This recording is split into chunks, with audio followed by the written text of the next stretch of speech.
અસાન ધારા ભાવનગર સમિતિ દ્વારા જે તે સમયે શરૂઆતના તબક્કામાં પૂર્વનો વિસ્તાર આવ્યા બાદ અભયભાઈના અધ્યક્ષપણા નીચે અમે આંદોલનની શરૂઆત કરી હતી અને એ અનુસંધાને માનનીય પશ્ચિમના ધારાસભ્ય વિઠુભાઈ દ્વારા અંગત રીતે રસ લઈ અને ટૂંકા સમય દરમિયાન ભાવનગરના સમગ્ર ભાવનગર વિસ્તારના લોકોની અપેક્ષાઓને મૂર્તિપૂર્ણ પરિણામ આપ્યું છે એ બદલ આભાર માનીએ છીએ, પ્રજાનો પણ આભાર માનીએ છીએ અને આપ સૌએ પ્રેસ મીડિયાએ જે કંઈ અમને સંબોધન આપી એના અમારા સહયોગને આગળ ધપાવ્યો છે એ બદલ આપ સૌનો આભાર માનું।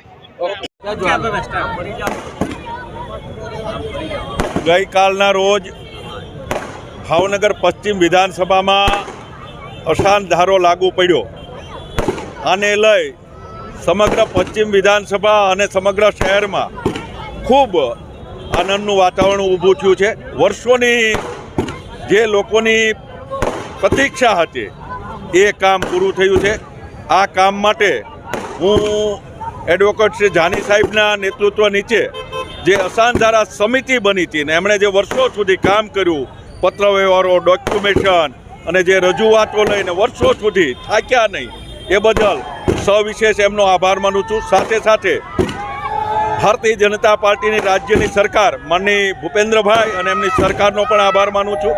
સાથે સાથે ભારતીય જનતા પાર્ટીના પ્રદેશ સંગઠનનો આભાર માનું છું। ખાસ કરીને પશ્ચિમ વિધાનસભાની વાત છે ત્યારે આપણા સક્રિય અને લોકલાડીલા ધારાસભ્ય માનનીય જીતુભાઈ વાઘાણીએ પણ ખૂબ સરસ રસ લઈ અને સમય સાથે પરિશ્રમ કરી રજૂઆત કરી અને પશ્ચિમ વિધાનસભામાં આ ધારો લાગુ કરાયો છે અને પૂર્વના પણ જે વિસ્તારો બાકી રહી ગયા હતા એનો પણ આમાં સમાવેશ કરી અને વિશેષ રૂપે જ્યારે આ અસાન ધારો લાગુ પડ્યો છે ત્યારે સમગ્ર તંત્ર સૌ સામાન્યમાં સામાન્ય કાર્યકર્તાથી લઈ સરકાર સુધીના સૌ કોઈનો આભાર માનું છું। આ સાથે પ્રેસ અને ઇલેક્ટ્રોનિક મીડિયાનો પણ આમાં ખૂબ મહત્ત્વનો રોલ રહ્યો છે, એમનો પણ આભાર માનું છું। ધન્યવાદ। ભારત માતા કી જય।